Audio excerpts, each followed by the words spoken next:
మీకే ఎక్కువ రెస్పాన్సిబిలిటీ నాగరాజు గారు. ప్రతిపక్షానికి ఎక్కువ ఉంటుంది.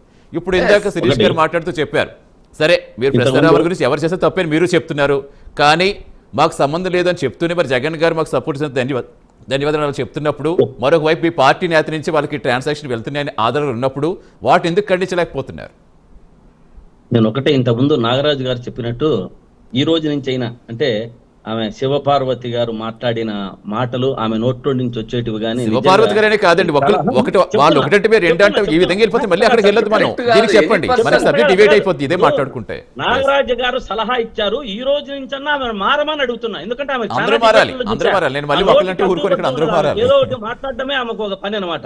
సరే ఒకటే, అది అయిపోయింది, అని చెప్పేద్దాం. నాగరాజు గారు చెప్పిన సూచనలు తీసుకోమా, నిజంగా చాలా మంచి సలహా ఇచ్చారు. మీరు రాజకీయంగా ఎదగాలని నేను కోరుకుంటున్నా.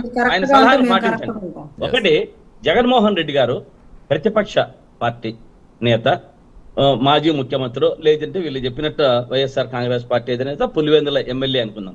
వారు ఒక మాజీ ముఖ్యమంత్రి స్థాయిలో ఏదైనా రాష్ట్రంలో జరిగితే దానికి స్పందించి పాలక పక్షానికి సూచనలు గాని, సలహాలు గాని, డిమాండ్ గాని ఇవ్వవలసిన బాధ్యత వారిలో ఉంది. మాకు పార్టీలు గాని, మతాలు గాని, కులాలు గాని ఎటువంటి సంబంధము లేదు.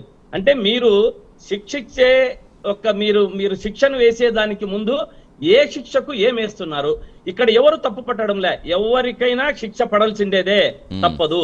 కాకపోతే ప్రభుత్వాలు ఇవ్వండి శ్రీకాంత్ గారు, యాజ్ ఏ న్యాయ వ్యవస్థ, న్యాయస్థానం అనేటువంటిది శిక్ష దేనికి ఎలా ఇవ్వాలనేటువంటిది under control of the judiciary. Srikanth గారు ఇక్కడ నేను అడిగింది ఒకటి, అలా కాదు, ఒకటి ఇక్కడ అడిగింది మీరు తప్పు అని చెప్తారు, దాన్ని సమర్థిస్తున్నాం. ఎవరికి లేదు, ముఖ్యమంత్రికి లేదు, ప్రభుత్వానికి లేదు, న్యాయస్థానాన్ని ఆదేశించేకి ఎవరికి రైట్ లేదు, even also prime minister of India కూడా లేదు.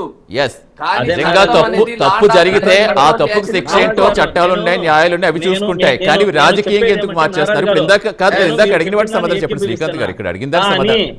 కానీ మన విజయవాడలో జరిగినటువంటి మన సాయి కృష్ణ కేసులో ఏం జరిగింది? పోలీసులే చంపడం, పోలీసులే ఎంక్వైరీ, కాదండి శ్రీకాంత్ గారు. సరే వాటి గురించి మళ్ళీ సబ్జెక్ట్ వెళ్ళిపోతుందండి. ఇక్కడ అడిగింది పాయింట్ అడిగింది ఏంటంటే, నిజంగా మీ పార్టీ నుంచి ట్రాన్సాక్షన్ జరిగే వారి ఆధారాలు ఉన్నాయని చెప్తున్నారు, అది నిజమా?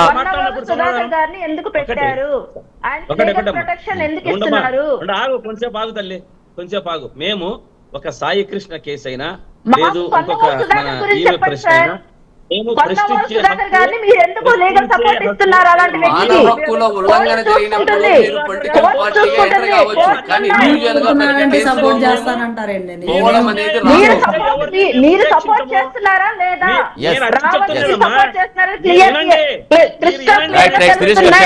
చెప్పేద్దాం.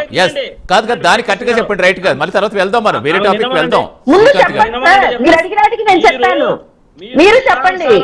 ఏదంటే ఇది చేస్తుంటే మేము చేసుకుంటా ఊరికే ఉండేదానికి కాదు, ప్రతిపక్షం ఉండేది ఎత్తి చూపించడానికి.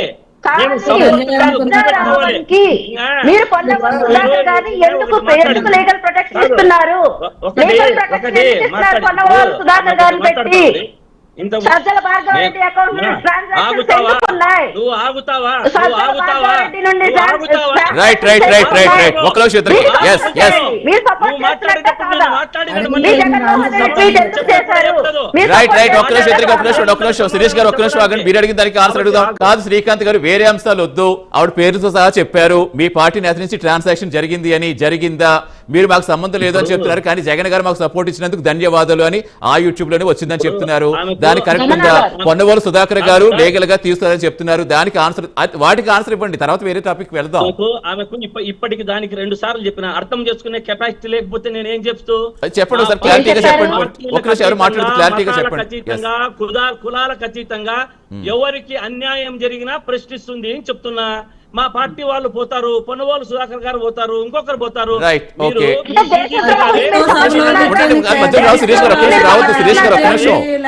ట్రాన్సాక్షన్ ఫండింగ్ ఇప్పుడు ఇక్కడ కాదు, ఇక్కడ ప్రధాన ఆరోపణ పార్టీ పరంగా మాట్లాడదు. ఒక నిమిషం శ్రీకాంత్ గారు, పార్టీ పరంగా కాదు. ఇప్పుడు మీ హయాంలో జరిగితే టీడీపీ ఫండింగ్ ఇస్తుంది కాబట్టి, లేదా కూటమి ఫండింగ్ ఇస్తుంది కాబట్టి ఇలా జరుగుతుంది అప్పుడు ఆరోపణలు వచ్చాయి. ఇప్పుడు మీ పార్టీ ఫండింగ్ ఇస్తుంది కాబట్టి వీళ్ళు ఇలా అనవసరం రాద్ధాంతం చేస్తున్నారు, ప్రజలు పక్కన పెడతారు అంటున్నారు. నిజంగా ఫండింగ్ జరుగుతోందా లేదా? ఇప్పుడు ఫండింగ్ అనేది ఏది జరగదు. మేము అటువంటి మా దుస్థితి లేదు. పోలీసులండి ఇన్వెస్టిగేషన్ చేశారండి, ట్రాన్సాక్షన్స్ తీశారండి. మీరు తెలుసుకోండి, మీ పార్టీలో ఏం జరుగుతుందో తెలుసుకోండి. మా పార్టీ మీ లేదు. పార్టీలో ఏం కాబట్టి జరుగుతుందో మరి మీ తెలుసుకోండి. పార్టీకి చెందిన నేత ఫండింగ్ ఇచ్చినట్టుగా నెలకి 3 లక్షలు ట్రాన్సాక్షన్ జరిగినట్టుగా వాళ్ళ ఆధారాలు వచ్చాయని చెప్తున్నారు. యూట్యూబ్ ఆఫీసు ఏమైనా ఆధారాలు లేకుండా మాట్లాడటం లేదు. ఇలాంటి దేశద్రోహి సంఘ వ్యతిరేక శక్తిని జగన్ రెడ్డి భద్రతగా నిలుస్తున్నారా లేదా? నిలవడం లేదు అంటే పొందవలసిన దాన్ని ఎందుకు పెట్టారు? 5 రెడ్డి దగ్గర ట్రాన్సాక్షన్స్ అమౌంట్ ఎందుకు జరుగుతుంది ప్రతి నెల? ఆవిడ గమనాన్ని ఆవిడ ఎందుకు మీకే ట్యాక్స్ చెప్పింది? జగన్మోహన్ రెడ్డికి ట్యాక్స్ ఎందుకు చెప్పింది? జగన్మోహన్ రెడ్డి గారు ట్వీట్ ఎందుకు చేశారు? పురాణాలంటే రైట్ రైట్ రైట్ అర్థం లేదు, అందరూ మాట్లాడుతూ ఒక్క నిమిషం. గౌరవం లేదా? సీతమ్మ వారంటే గౌరవం లేదా? రాముడు వారంటే గౌరవం లేదా? పట్టుబడ్డాడు, దొరికాడు. మాట్లాడతారు. ఎస్ ఎస్ ఎస్ అందరూ మాట్లాడితే అర్థం కదా, ఒక్క నిమిషం. అందరూ మాట్లాడితే అర్థం కదా, ఒక్క నిమిషం. ఎస్ మళ్ళీ వస్తాను ఒక్క నిమిషం. శివపార్వతి గారు, సరే శివపార్వతి గారు, ఇప్పుడు ఇలాగే ఇప్పుడు మీ హయాంలో ఇది జరిగింది, మా హయాంలో ఇది జరిగింది, ఇలాగే వెళ్తుంది. కానీ దీనికి కంక్లూజన్ అయితే ఎప్పుడు మనకు కనబడే పరిస్థితి కనిపించట్లేదు. నిజంగా ఈ డిజిటల్ ఎరాలు అరికట్టేందుకు కానీ, సోషల్ మీడియా దుస్థితిని ఆపేందుకు కానీ ప్రభుత్వం తీసుకుంటా అని చెప్తోంది. ప్రయోగించే అస్త్రాలు ఏంటి? దానికి సంబంధించి ప్రజలకు కొంచెం క్లారిటీ ఇచ్చే ప్రయత్నం చేయండి. మీరు డిజిటల్ మీడియాలో వస్తారు శ్రీకాంత్ గారు, ఒక్క నిమిషం. ఇష్టం వచ్చినట్టు ఆమె రపారపా అన్నారు. ఆమె ఇచ్చిండేది తెలుగుదేశం పార్టీ కార్యకర్తలే చేసిండేది. ఇంకోటి వెన్నుపోటు కాదు శ్రీకాంత్ గారు, శ్రీకాంత్ గారు మళ్ళీ మొత్తం సబ్జెక్ట్ మొత్తం డిబేట్ అయిపోయింది. ఒక్క రోజు అలా కాదండి. ఇప్పుడు ప్రభుత్వం నిజంగా తీసుకుంటా ఉంటుంది, దాన్ని మీరు స్వాగతిస్తారు కదా? కాదు, దాన్ని మీరు స్వాగతిస్తారు కదా? ఒక నిజంగా ప్రభుత్వం నిజంగా తీసుకుని సోషల్ మీడియా అరికట్టే విధంగా గట్టిగా యాక్షన్ తీసుకుంటే దాన్ని స్వాగతిస్తారు లేదా మీరు? చంద్రబాబు నాయుడు గారు ఎప్పటి నుంచో సోషల్ మీడియాలో కళ్యాణ్ గారు కూడా ఇదే, మా అధినేత ఉప ముఖ్యమంత్రి గారు కూడా ఒకటే చెప్తున్నారు, నోరు ఉంది కదా అని సోషల్ మీడియాలో పేట్రేగి